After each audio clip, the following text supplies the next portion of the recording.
Hi, 12ians! I'm POKIA, and welcome to my ultimate beginner's guide to Dofus pets and how to raise them. This video is for the absolute newbie and has never raised a pet before and wants to know where to start. I'll walk you through how the system works, getting started, and which pets to level first. Pets are creatures you can equip. When you equip them, they can increase your character's characteristics. They should be raised to max level in order to make the most out of the characteristic bonuses they give your character. What are the requirements to equip a pet, you ask? Well, you must be a subscriber to equip pets. However, there are two exceptions, the Bow Wow and the Platypus. You can equip these pets without needing to be subscribed. You can equip most pets at level 1. However, there are some pets that require you to be a certain level to equip them. You must be level 60 to equip these pets. Vampirina, Tucantankerous, Tofume, Tuwebewazangwi, Thing, the Godfeather's Gobtubby, Solid Pliskin, Ratchem, Platypus, Picky, Mulkend, Mini Minotot, Masterstroke, Jellifoe, Omelette, Goopin, Groogler, Gobtubby, Gast, Elium, Drellbert, Doggy, Crocodile, Bracarina, Bowseye, Bontic, and Blocus. You must be level 80 to equip the following pets: Teddy Barbarian, Canacloopy, Bulbisoo, and Brockhart. The very first thing you need to do is obtain a pet. Most pets are bought from non-player characters or NPCs in exchange for items found in the game. The NPCs usually look like the pets themselves. Most times, these NPCs only appear if you've completed certain achievements, and you can only acquire them once per character. As an example, you can hand over 5 royal lemon jelly to Bilby, and soon after you can adopt them as a pet, but only if you've completed the achievement, like nailing jelly to the wall. This achievement requires you to complete the 5 challenges Duel, Tight, and Duo in the Royal Jelly Dungeon. So if you're looking to get a specific pet, they're usually associated with a dungeon, and completing certain challenges in that dungeon will unlock the pet NPC. Some examples are the Trickster. You can unlock the NPC if you've completed Soft Oak and Ancestral Treeknids dungeon achievements called Big Softy and Trees a Crowd. The Black Dragoon is unlocked after completing Carnotaurus' dungeon achievement and unaccommodating Innkeeper. The Crow Migmite is unlocked after completing Tengu's Snowfox dungeon achievement, Cold as Ice. Some pets are given as quest completion rewards, and others are rewarded after completing monster achievements. 4 different level 80 pets can be bought using ice commas from an NPC named Granny Capping in Frigast Village. Some pets can be bought from NPCs found only in dimensions, like the Blocus in Solorium and the Drellbert in Inorado. Bonta City and Brackmar City each have their own pet made available to their followers, unlocked after completing their alignment order quest. You can even buy pets using almacans, their tokens you get for making an offering to the Meridia of the day. Look for Zanamla inside the Temple of Scriptures, and you can get a furry-looking brindled mini fox, a black quack quack, or a stone-washed boar bat. You can also get lucky and receive pets like the Quack Quack from opening gifts dropped by Father Whooper, a dungeon boss monster, or the Christmas Minotobal, a mini boss monster, during Christmas season. Pets can easily be bought from the creature marketplace in either Bonta City or Brackmar City. Click on the market board and open the pet category tab. They can also be exchanged to and from other players. If you played before 2018, and are a returning Dofus player, then you might remember that there were some pets in the game that you could feed with specific resources. As an example, you could feed an airbuak acorn, hazelnut, or strawberry, and in exchange, the airbuak would give your character an added 80 vitality points, if fed to maximum power. You could also feed it flax seeds, hemp seeds, poppy seeds, or sesame seeds, and it would give you 80 agility points. If you wanted, you could feed it cashew nuts and you'd receive 20% agility resistance. There were even special kinds of pets, like salt eater pets, that could only be fed by killing monsters like the sting and mini fox. But this is no longer the case for the current version of the game. The pet system was revamped some years ago, and pets no longer have the time-based feeding restrictions they used to have.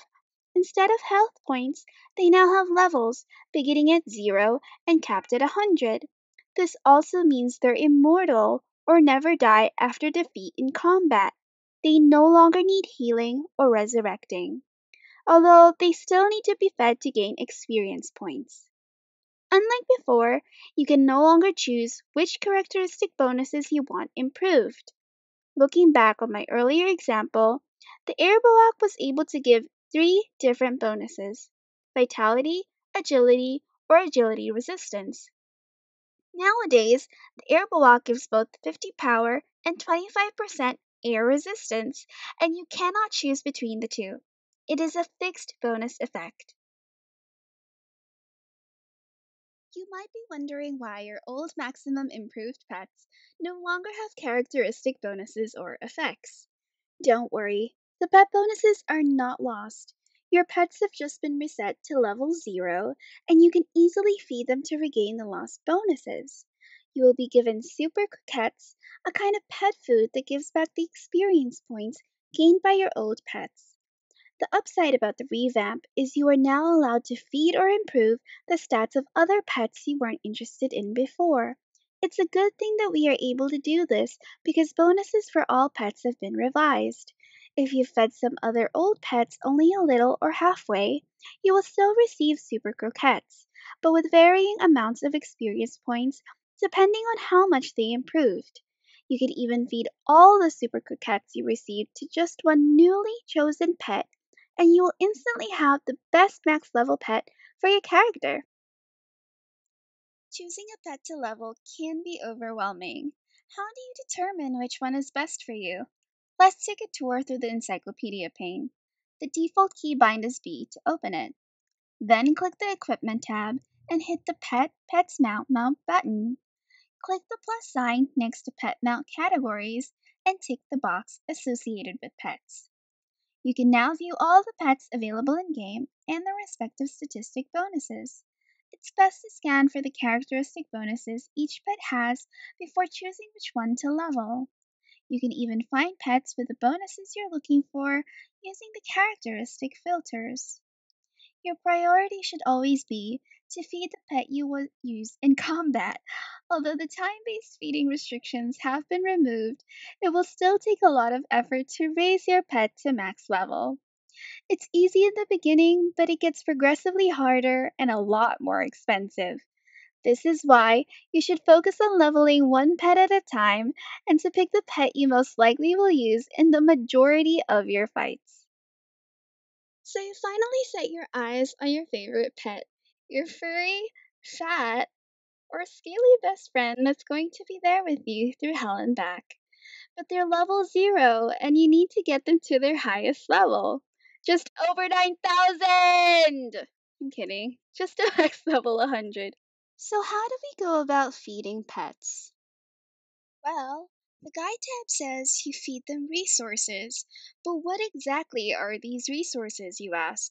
Well, you can feed your pet any item that goes into the resource section of your inventory or bank.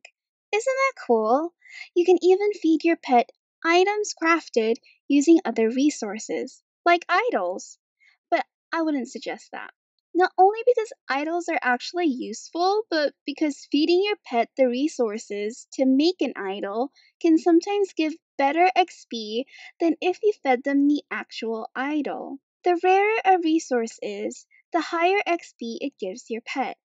A rare resource is one that has a very low drop rate from monsters, but regardless of the XP drop rate, dungeon boss drops give higher XP than regular monsters. There is one other pet food that you can collect called enriched croquette. You can buy them from two NPCs found in two different areas. The first NPC is named Tegan, found at the Temple of the Alliances in POKIA. You can buy the enriched croquettes for 100 nuggets each. The second NPC is named Gladiator, found in the PvP Coliseum. You can buy the enriched croquettes for 100 colosokens each. These enriched croquettes give your pet 500 experience points per croquette. Here is a list of how much XP you will need to level your pet.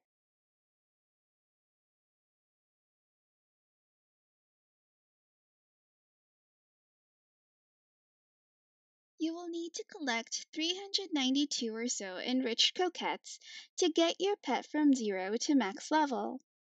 Going by my server, Echo's Market, you'd need 10 million commas to buy all 392 or so of the enriched croquettes. This is because the average price for enriched croquette is 33,000 commas. To feed your pet, simply right-click on your pet while you have them equipped and choose Feed. The Feed a Pet info box will open, and you can drag and drop the resources into it. The info box will show a detailed list of how much XP and levels your pet will gain and the amount of characteristic bonuses that will be improved.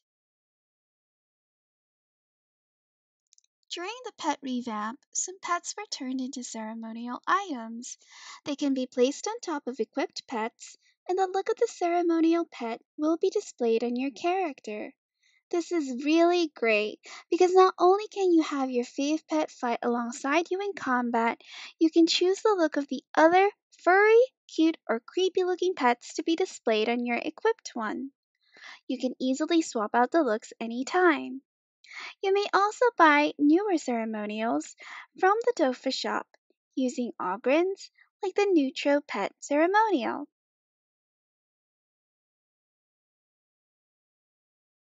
Last but not least, Dofus Update 2.51 back in 2019 introduced us to some new challenges and a whole new quest line that will allow us to empower our favorite pets.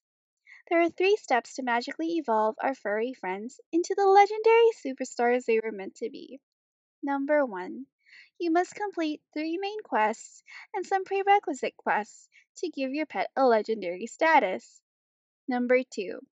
To get the legendary status, your pet must be max level 100 and you then craft a BABYHEMOTH reflection and afterwards feed it to your pet. Number 3. Your pet will only receive a power bonus after creating quintessences and then afterwards feeding them to your pet. There are 4 power bonus categories to choose from. The POKIA Quintessence Potion gives a damage bonus. The Magic Crab Quintessence Potion gives a tank support bonus. The QUESTLINE Quintessence Potion gives a movement, displacement, positioning bonus. And the Bakusharna Quintessence Potion gives a mysterious special bonus. You can interchange or replace the first 3 types of quintessences that give damage, tank support, or movement bonuses by feeding your pet a different potion. However, once you've fed your pet a Bakusharna quintessence, it cannot be replaced. So think carefully about which potion you would like to give your pet. As an example, if you choose to feed your pet the POKIA quintessence, your pet will receive a random damage power bonus, like gaining 5% ranged or melee damage for 1 turn, or gaining 5% damage for 2 turns once an ally player dies. There are 5 to 6 power bonuses per category that your pet could randomly receive. Thanks for watching. Feel free to ask me questions during my live stream and check back to my channel for other Dofus videos. Let me know what you think and have an amazing day. Bye!